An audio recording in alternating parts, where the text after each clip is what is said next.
Invité de Béatrice Rulle ce matin, 6 minutes avec Stéphanie Lamarre, conseillère administrative chargée du sport en ville de Carouge concernant le référendum sur le centre aquatique de Carouge. Béatrice. Bonjour Stéphanie Lamarre. Bonjour. Merci d'être sur Radio Lac ce matin.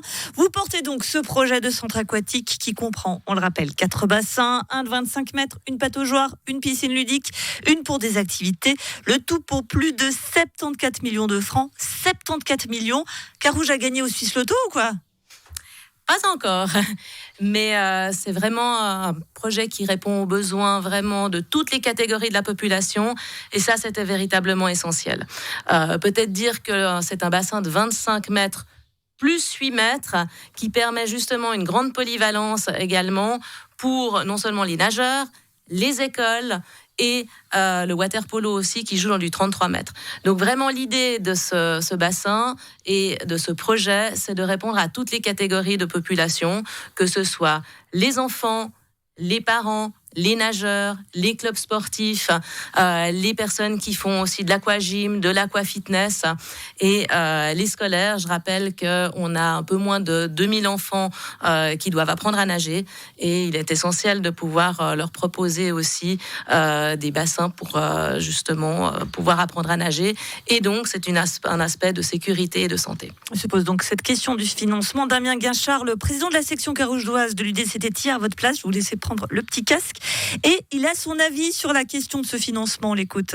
Avec ce budget-là, soit on fait plus d'investissement dans la commune, soit on décide de couper toutes les subventions, ou soit on augmente les impôts. Et je pense qu'ils vont augmenter les impôts. C'est ça qui nous dérange. Alors, vous allez les augmenter de combien, vos impôts, Stéphanie Lamarre ? Alors, je pense qu'il faut séparer dites pas non, la question... Je dis simplement qu'il faut séparer la question des investissements de celle du fonctionnement. On a un budget d'investissement et un budget de fonctionnement. Là, on parle de 74,5 millions. C'est une somme qui est conséquente, certes, mais c'est une somme qui va être amortie sur 30 ans. Donc, ça veut dire que on parle de 2,5 millions par an. Et c'est ça ce qui va impacter effectivement le budget de fonctionnement de Carouge. Je rappelle que le budget de fonctionnement de Carouge est de 138 millions. Donc, 2,5 millions, à mon sens, c'est tout à fait absorbable.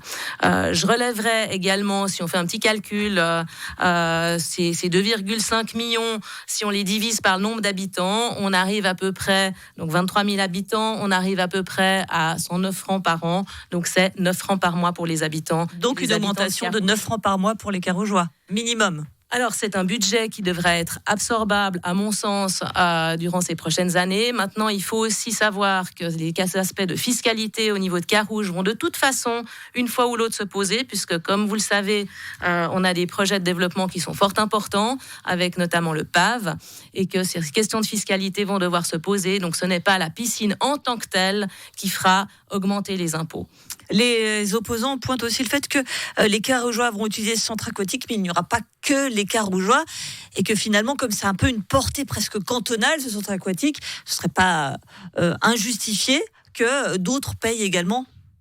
Alors, il faut savoir aussi que donc à Carouge, il y a 23 000 habitants, mais 25 000 emplois. Donc, il y a 25 000 personnes qui viennent tous les jours travailler à Carouge et qui payent leurs impôts à Carouge et qui n'habitent pas forcément à Carouge. Donc ces personnes-là vont participer aussi, même si elles n'habitent pas Carouge, au financement de la piscine. Ça, c'est le premier élément.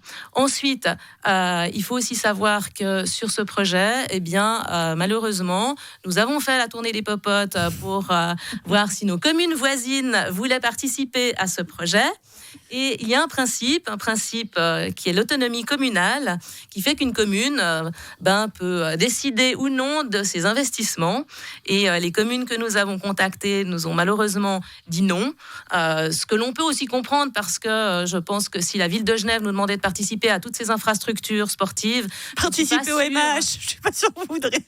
Je ne suis pas sûre que notre conseil municipal et nos habitants souhaitent mettre des millions sur les infrastructures de la ville de Genève. Après, c'est voilà, pas le même ça budget c'est pour les questions des communes. Ensuite, il faut savoir que sur les questions de l'association des communes genevoises, nous ne remplissons pas les critères d'attribution sur le fonds intercommunal, et qu'au niveau cantonal, eh bien, il y a une loi sur la répartition des tâches en matière de sport, et qu'à nouveau, au niveau cantonal, le canton finance le hockey et le foot, mais les infrastructures aquatiques, le canton ne les finance pas.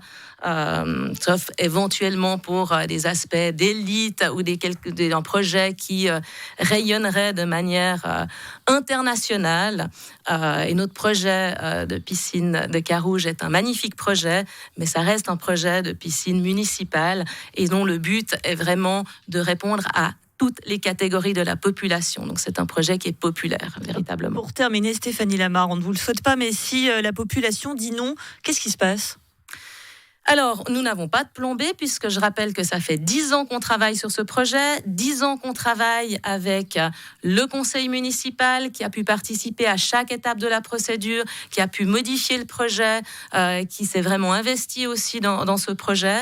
10 ans qu'on travaille avec des associations, des experts, 10 ans qu'on travaille avec les clubs aussi pour que ce projet réponde vraiment à tous les besoins. Donc aujourd'hui, si ce projet ne se fait pas, eh bien, on n'a pas véritablement de plan B. Il faudrait tout recommencer. Et ce n'est pas, effectivement, en prenant un crayon et une petite gomme et en refaisant 3 traits sur un projet qu'on peut changer ce projet. C'est de nouveau des années d'études pour revenir avec un nouveau projet. Sachant aussi que notre piscine de la Fontenette a 60 ans. Ces installations sont vétustes, donc on n'est pas à l'abri qu'un jour ou l'autre, eh bien, on ait ces installations qui cassent et qu'on doit fermer dans l'urgence au milieu d'une saison la piscine de la Fontenette. Idem pour la piscine des Pervenches, puisque c'est le seul bassin couvert de 25 mètres que nous avons aujourd'hui pour répondre aux besoins de ces 23 000 habitants et ces 25 000 emplois, qui attend justement la rénovation de la piscine de la Fontenette pour être également rénovée. On n'est pas non plus à l'abri aussi, si on repousse éternellement cette rénovation, que les installations nous lâchent. Réponse donc le 9 juin. Merci beaucoup Stéphanie Lamarre, conseillère administrative chargée des sports en ville de Carouge, d'avoir été sur Radio Lac ce matin.